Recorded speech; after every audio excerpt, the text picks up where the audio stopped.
छोटे में मैं चर्चा करूंगा। श्री राम जय जय राम, श्री राम जय जय राम, श्री राम जय जय राम, श्री राम जय जय राम। अंतरिक्ष जी ने कहा कि हे राजा निमि, मैंने सृष्टि स्थिति और संहार करने वाली भगवान की जो त्रिगुणमयी माया है ये तुमको समझाया है, तुम और क्या सुनना चाहते हो? तो राजा निमि ने कहा,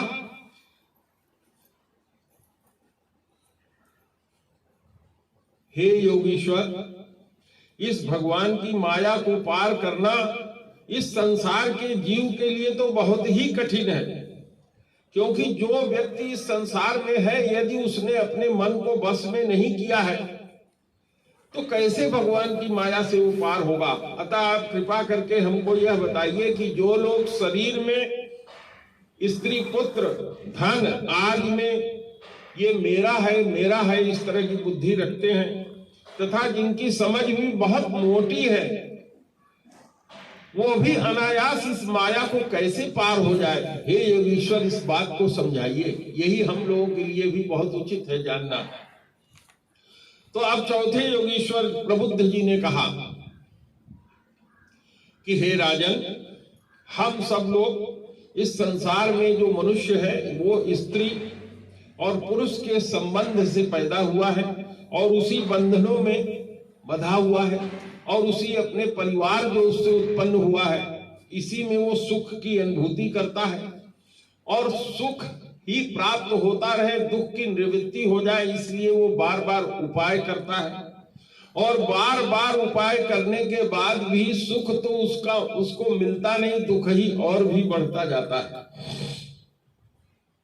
उन्होंने कहा कि देखो, मैं उदाहरण लेके समझाता हूं कि यदि कोई आदमी प्रयास क्यों करता है कि उसको धन मिल जाए, तो कहते हैं क्या कि धन भगवान नहीं है, लेकिन लोग कहते हैं कि भगवान से कम भी नहीं है। तो उन्होंने धन का ही उदाहरण लिया कि देखो, धन के बारे में मैं तुमको समझाता हूं कि इस संसार में लोग धन पाने के लिए अपना जीवन जो है दांव पे लगा देते हैं, अपने आप को भूल जाते हैं कि मैं ये मनुष्य का शरीर किस लिए पाया हूं, अपने घर पुत्र स्वजन पशुधन आदि के लिए जो अनित्य और नाशवान है इसको भूल करके भी धन कमाने के लिए प्रयास करते रहते हैं। धन तो जुटा नहीं पाते और धन अगर जुट भी गया, आग लग जाने से, चोरी हो जाने से, किसी की छीन लेने से मृत्यु का भी डर रहता है, लोग मार भी डालते हैं और ले लेते हैं। आजकल तो ये विशेष रूप से कलयुग में हो रहा है। तो इस प्रकार का जो व्यक्ति माया से भगवान के पार जाना चाहता है तो उसको यह समझ लेना चाहिए कि इस संसार से जाने के बाद भी, जिसको हम स्वर्ग कहते हैं, वहां भी भगवान की ये माया इसी तरह से रहती है। इस स्वर्ग में जो ब्रह्मा का स्थान है भगवान ने उसको सबसे ऊंचा दिया है, उसके बाद इंद्र है, इंद्र के बाद बृहस्पति है, बृहस्पति के बाद बाकी सारे देवता हैं और अन्य देवताओं के नीचे संसार का मृत्यु लोक से गया हुआ मनुष्य जो पुण्य लेकर के जाता है, अपने पुण्य के अनुसार स्वर्ग लोक का भोग करता है। तो जैसे इस संसार में लोग कहते हैं कि फलाने बहुत धनी है, बड़े आदमी है, उनका इस तरह का सम्मान है, तो वो सम्मान जो बड़ा आदमी कहा जा रहा है वो क्या करता है, छोटे आदमी को कुछ नहीं समझता, उसका अपमान करता है या उसके प्रति उसका दूसरे तरह का भाव होता है। इसी तरह से एक से दूसरे के प्रति ईर्ष्या द्वेष कटुता बनी रहती है। तो उन्होंने समझाया कि भगवान की यह माया स्वर्ग में भी जाकर के समाप्त नहीं होने वाली है। किसी न किसी वेद के मंत्र में लिखा हुआ है कि देवता लोग इंद्र का पद पाना चाहते हैं, इंद्र बृहस्पति का पद पाना चाहता है, बृहस्पति ब्रह्मा का पद पाना चाहता है। इस तरह से वहां भी स्वर्ग में भी होड़ मची हुई है। तो इस होड़ को हमें यही समाप्त करके अपने मन पर विजय प्राप्त करना चाहिए। बहुत सुंदर बात उन्होंने कहा। बार बार हम आप लोगों से भी चर्चा करते हैं कि मनेव मनुष्यानाम कारणम बंध मोक्षयो, हमारा मन ही बंधन और मोक्ष का कारण है। अगर हमारा मन हमारे बस में हो जाए तो हम मुक्त हो जाएं, और हम अगर मन के बस में हो गए तो हमारा बंधन जो है वो बढ़ता ही जाता है। तो उन्होंने क्या कहा कि इस तरह से अपने मन को बस में करने वाले व्यक्ति को क्या करना चाहिए। कहा कि इस तरह के व्यक्ति को गुरु के पास जाना चाहिए। भगवान ने आपको मनुष्य का शरण तो दे ही दिया है, मनुष्य का शरीर दे ही दिया है। बड़े भाग मानुष तन पावा, सुर दुर्लभ या ग्रंथन गावा। और फिर रामायण में भी गोस्वामी जी कहते हैं वही चीज ये योगेश्वर समझाते हैं कि हमने तुमको शरीर दिया है, तुम अपने गुरु के पास जाओ। गुरु कैसा होना चाहिए? निष्णात होना चाहिए वेदों में, और भगवान को, भगवान कैसे मिलते हैं उनको पाया हो, उनको उसका रास्ता बताने में सक्षम हो। ऐसे श्रोत्रिय ब्रह्मनिष्ठ गुरु के पास जाओ, अपने को उन्हें समर्पित कर दो और उनके बताए हुए रास्ते के अनुसार अपने मन को बस में करो। जब धीरे धीरे तुम्हारा चित्त शांत हो जाएगा और धीरे धीरे जो सांसारिक व्यवहार है उससे तुम्हारा मन जो प्रवृत्त होता है उसमें उससे हटने लगेगा, तो धीरे धीरे तुम अपने मन को कंट्रोल करने के स्थिति में आ जाओगे। भगवान कैसे हैं?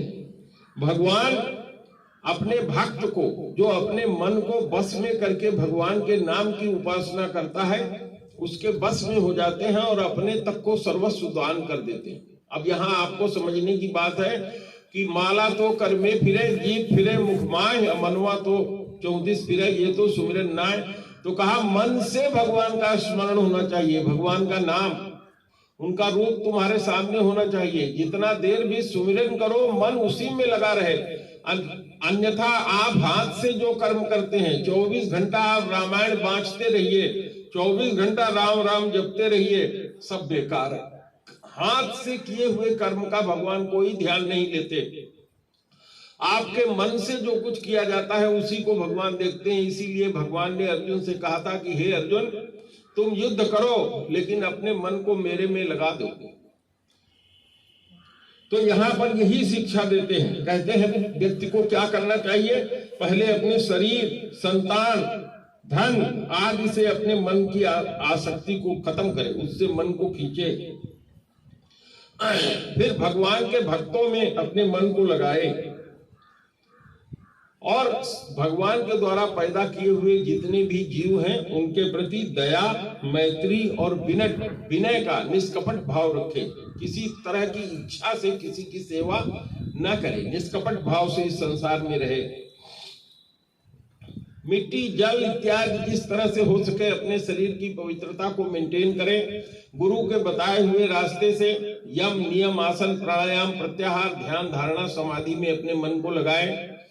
धीरे धीरे प्राणायाम करके अपने मन को वश में, प्राणायाम करके अपने मन को वश में कर ले और साधन के द्वारा अपने इंद्रियों को अपने धीरे धीरे अपने बस में कर ले। इस तरह से जब मन बस में हो जाएगा तो उस व्यक्ति के लिए सब कुछ सुलभ हो जाएगा।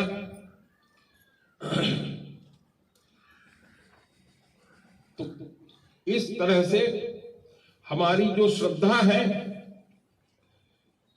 वो पहले साधन भक्ति हुई। साधन भक्ति क्यों हुई? साधन किया उसने। इस शरीर को, शरीर में मन है, इस शरीर को समझा, शरीर को समझा, मन को समझा, शरीर से जहां लगाव है उसको कम किया, धीरे धीरे मन पर नियंत्रण किया। इस तरह से साधन भक्ति, इसको कहते हैं साधन भक्ति।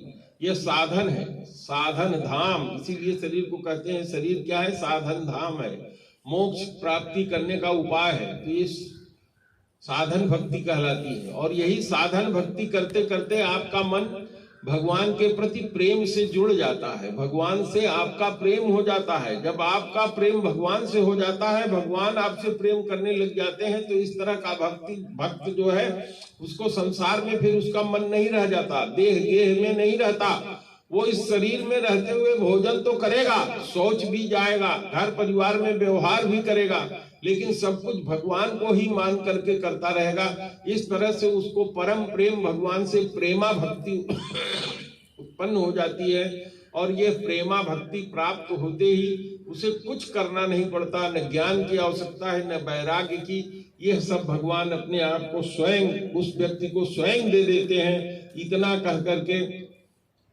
प्रबुद्ध जी चुप हो गए और उन्होंने कहा, बताओ निमि जी, आप और क्या जानना चाहते हैं? इसके बाद हम लोग अगले योगेश्वर से चर्चा करेंगे। तो आज हम लोग यहीं समाप्त करेंगे। आप लोग मेरे साथ बोलिए, श्री राम जय राम, जय जय राम, श्री